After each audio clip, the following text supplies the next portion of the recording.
Eva had grown up in its shadow, hearing stories of hunters, miners, and wanderers who vanished without a trace. Most folks treated those tales as warnings. But Eva, she felt drawn to them. Curiosity was stitched into her bones. One late afternoon, while hiking a familiar trail, Eva noticed something odd near a patch of mossy rock. At first it looked like nothing more than a dark crack, half hidden by vines and leaves. But when the wind shifted, the greenery swayed and revealed the faint outline of an opening. She crouched low, brushing the vines aside with her fingers. The space was wider than she expected. Not just a crack, an entrance. A cool breath of air slipped out from the darkness, carrying a smell of damp earth and something metallic. It was sharp, almost like rusted iron. Her heart thumped, torn between fear and wonder. "No way," she whispered to herself, sliding her phone from her pocket to shine its flashlight inside. The beam cut through the black, showing stone walls carved smoother than nature should allow. This wasn't just a cave. Someone or something had made it. For a moment she almost turned back. She could have just told herself it was an old mining shaft, nothing worth exploring. But the ground around the entrance had no signs of tools, no broken wood, no rusty rails. Just untouched dirt, like it had been waiting for her. She slipped off her backpack, pulled out a small water bottle and tightened her shoelaces. If she was going to do this, she had to be ready. Eva ducked down and slid inside. The tunnel swallowed her whole. Behind her, daylight narrowed into a thin slice, then vanished as she moved deeper. The air turned colder. Drops of water echoed in steady drips somewhere ahead. Her footsteps sounded too loud in the confined space. Every crunch of gravel snapped back at her, bouncing off the walls. She slowed her breathing, forcing herself to stay steady. Her light revealed more carvings, lines etched into stone. At first random scratches, then patterns. Spirals. Crosses. Something like an eye. She brushed the surface with her fingers. The carvings were shallow but deliberate. Whoever made them hadn't wanted them to fade. "Who the hell were you?" she muttered under her breath. A noise answered. It was faint at first, a low shuffle like fabric dragging against rock. Eva froze. She swung her light around, but the tunnel stretched empty in both directions. Her chest tightened. Maybe it was just her jacket brushing the wall. Maybe an animal deeper in. But then it came again, closer this time. A scrape followed by a thump. Her instincts screamed at her to leave. Turn back, run out, forget this place ever existed. But her feet didn't move. Instead, she tightened her grip on the phone and forced herself to take one step forward. Then another. The tunnel dipped slightly, and she had to crouch low to keep moving. The air thickened, tasting stale, heavy in her throat. The further she went, the more the walls seemed to curve inward, like they were squeezing her. Finally, the passage widened into a small chamber. Her flashlight flickered across rough stone, catching on something strange in the corner. A pile of bones. Not human, at least she thought not. Too small, too twisted. Some looked burned, blackened at the edges. Her stomach flipped. She backed up until her shoulder hit the wall. And then that sound again. From the darkness ahead. Not just scraping this time, but breathing. Slow, ragged, deliberate. Eva's throat went dry. She raised her light higher, the beam trembling with her hand. The shadows shifted as if something large had moved just beyond reach. Her pulse hammered in her ears. And then silence. Complete, suffocating silence. She wanted to call out, demand whoever or whatever was there to show itself. But the words never made it out. Instead, she whispered to herself, almost like a prayer. "Don't be real. Don't be real." The chamber seemed to listen. The darkness seemed to wait. Eva tightened her jaw. She had two choices. Turn back and never know, or keep going and face whatever waited ahead. And for reasons she couldn't explain, she already knew what she would choose. Her curiosity had always been stronger than her fear. She took a shaky breath, steadied her light, and stepped deeper into the tunnel. The tunnel sloped downward, forcing Eva to brace herself against the damp stone walls. Each step felt heavier, as if the air itself was pressing against her. The flashlight's beam wavered over jagged rocks, streaks of mineral glinting faintly like veins of silver. Her heart still hammered from the sound she had heard in the chamber, but nothing followed. Only her own breaths filled the silence, now short, uneven, betraying her nerves. She swallowed hard, trying to ground herself. "It's just a cave," she whispered. "Just rock water, nothing more." But caves didn't breathe. She tried not to think about that. The deeper she went, the more the tunnel began to change. The rough stone gave way to something smoother. The walls curved almost perfectly, like they had been shaped by hands, not time. Her light revealed strange marks again. Only now they weren't scattered. They formed rows. Almost like writing. Eva crouched low, shining the beam across the surface. The symbols were sharper, carved with intention. Circles within circles, lines crossing like stars, and arrows pointing downward. Her gut twisted. Whoever had made this wanted whoever came next to keep going. Her voice cracked the silence. Why would anyone build this? No answer came, but the cold air carried something, faint, rhythmic. At first she thought it was the dripping water again, but as she stopped to listen, the sound separated itself. A pulse. A beat. Like a slow, steady drum. Her skin prickled. It wasn't in her ears. It was in the ground. The stone itself seemed to thrum beneath her boots. She took another step, then another, chasing the sound. The tunnel widened suddenly, dropping her into a space so large her light barely cut across half of it. She swept the beam left to right, heart climbing into her throat. The cavern was massive. Stalactites dripped from the ceiling like teeth, and at the far end stood what looked like a wall. Not stone, but something built. Tall black slabs stacked in a pattern she couldn't recognize. And in the center of that wall was an opening, an archway taller than two men. She gasped before she realized it. The ground around her was littered again with bones. But these weren't twisted or burnt. These looked human. Long femurs, rib cages collapsed into dust, skulls grinning through shadows. She froze in place, her stomach flipping violently, fighting the urge to vomit. Her light flickered as if protesting her discovery. "Not now, please," she whispered, smacking the phone with her palm. The light steadied, just enough to keep the dread at bay. She forced herself to move closer to the wall, drawn to it in spite of everything. The archway loomed, carved with the same symbols she'd seen earlier, only larger, deeper, almost alive with detail. She brushed her fingertips across the grooves.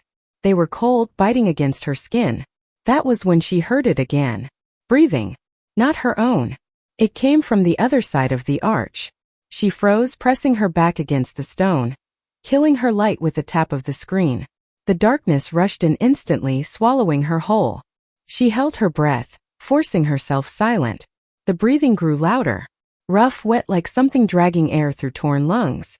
Her pulse pounded so hard she thought it would give her away. She clenched her fists, nails digging into her palms. Every instinct screamed to run back the way she came, to claw her way out and never look back. But her body didn't move. The sound shifted. A shuffle. Something huge dragging across the ground. Then silence again, as if it had melted back into the dark. Eva slowly switched her light back on, the beam shaking wildly across the cavern. Nothing. The bones lay untouched, the arch stood silent. But she knew she hadn't imagined it. She stepped back from the wall, her chest tight, her throat dry. And then, as her light swept across the far edge of the chamber, she froze. There were footprints. Not old, not crumbled. Fresh. Pressed deep into the damp dirt, leading straight into the archway. And they weren't human. Her blood ran cold.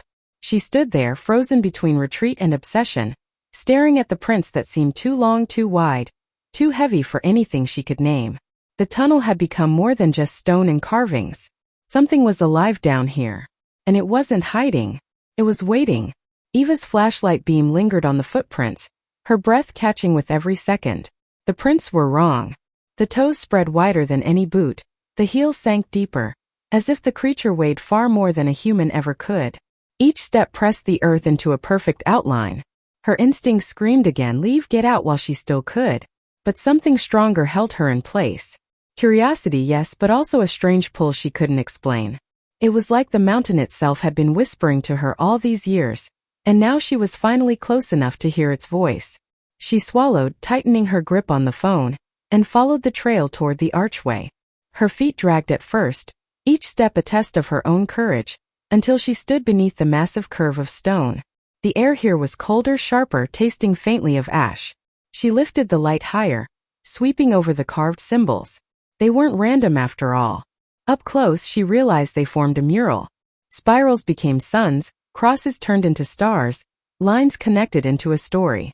At the top of the arch, a figure had been carved, tall, faceless, with arms stretched wide as if welcoming or warning. Beneath it, smaller figures knelt, heads bowed. A chill ran through her. She stepped through. The shift was instant. The sound of dripping water faded. The damp air gave way to something warmer, thicker. Her light revealed a passage lined with smooth black stone, so polished it reflected her own pale face back at her. She felt swallowed, as if stepping into another world entirely. The passage widened after only a few steps, opening into a cavern so vast her light barely touched its edges. The ground dipped, forming a basin that stretched outward like an underground valley. And in the center of it, Eva froze. A structure. Not natural. Not even ancient in the way caves or ruins were ancient. This looked alive. A towering pillar of stone and metal, twisting upward like a spine, glowing faintly with veins of dim orange light. The glow pulsed, steady as a heartbeat. Her mouth went dry. She descended the slope, her boots crunching against gravel. The closer she got, the louder the pulse became. Not just sound but vibration thrumming in her chest, rattling her bones. She thought of the stories she'd grown up hearing, the ones about people vanishing into the mountain. Had they found this too? Had they followed the same pull? Her flashlight swept over the ground and caught on something that made her stomach twist. More bones. But these were not scattered. They were arranged, circling the pillar in perfect patterns. Dozens of skeletons laid carefully, ribs turned outward, arms crossed over hollow chests. Like offerings. Eva's breath hitched. She stumbled back a step, her heel crunching against a brittle skull. The crack echoed like a gunshot. And then the breathing returned. This time it was not faint. It filled the chamber, rolling out from behind the pillar, low and guttural. The sound made her skin crawl. She swung her light toward it, but the glow from the pillar distorted everything, warping shadows into shapes that moved when nothing should. She held her breath, her knuckles white around the phone. A shape emerged. It shifted just beyond the glow, massive shoulders scraping against the rock, limbs bending at angles no human body could. Its skin gleamed pale in flashes of light, its head ducking low to avoid the ceiling. She couldn't make out its face, only eyes. Two of them, wide and gleaming like molten gold, staring straight at her. Her heart slammed against her ribs. She took a step back, then another, but the creature didn't advance. It stayed near the pillar, half hidden in shadow, its breathing ragged, too deliberate to be animal, too monstrous to be human. Eva forced her voice out, trembling. "What are you?" The chamber seemed to tremble with her words. The glow of the pillar flared once, then dimmed, as if it had responded. The creature tilted its head, eyes narrowing. And then it spoke. Not in words she understood, not in any language she'd ever heard. A guttural rhythmic sound spilled from its throat, rolling like thunder, scraping like stone. The pillar pulsed in time with the sound, veins of orange light brightening, then dimming with each growl. Eva's knees threatened to buckle. She stumbled backward, the light shaking in her hand. Whatever this thing was, it wasn't just alive, it was tied to the mountain itself. The creature shifted again, and for a terrifying moment, she thought it might lunge. But instead it turned away, circling the pillar, dragging its heavy limbs like chains against the stone. It moved with purpose, with ritual, as if she wasn't the first to stand here. And then, without warning, it stopped. Its golden eyes snapped back to hers. Eva froze, her pulse roaring in her ears. The thing didn't move closer, didn't breathe heavier. It only stared. And in that stare, Eva felt something more dangerous than teeth or claws, recognition. It knew her. Somehow, in ways she couldn't yet understand, it had been waiting for her. The golden eyes pinned Eva in place, locking her in a silence heavier than the stone around her. Every instinct screamed to run, but her body wouldn't listen. She felt rooted, tethered to that glowing pillar and the thing circling it. The creature's breath rasped like knives scraping metal. Then slowly, it began to lower itself, crouching until its massive frame bent toward the ground. Its clawed hand reached forward, dragging across the dirt in a slow line. For a heartbeat, Eva thought it was threatening her. But then she realized it was drawing. Her light shook as she watched. The claw carved a spiral, identical to the symbols on the walls, identical to the markings that had guided her here. Once finished, the creature pressed its palm flat against the spiral, and the pillar behind it blazed brighter, veins of orange swelling until the whole chamber glowed like fire. Eva shielded her eyes, staggering backward. The bones around the pillar rattled, shifting as if pulled by invisible strings. A deep hum filled the cavern, crawling through her bones, vibrating her teeth. The pillar pulsed faster, like a heartbeat sprinting out of control. The creature lifted its gaze back to her. Those molten eyes burned hotter now, unblinking, unyielding. "No," she whispered, her voice cracking. "I don't belong here." The chamber seemed to disagree. The glow spread outward, racing across the ground, lighting up every spiral, every carving, connecting them into a vast network. And at the center of it all, Eva stood. She staggered back, desperate, but the ground beneath her boots lit up with a spiral of its own. Her legs locked as a pressure rose from the stone, holding her still. She gasped, trying to wrench free, but the air had thickened into something tangible, something binding. The creature moved closer now, slow and deliberate, its frame blotting out the glow as it approached. Each step made the earth tremble. It stopped just before her, lowering its head until those burning eyes were inches from hers.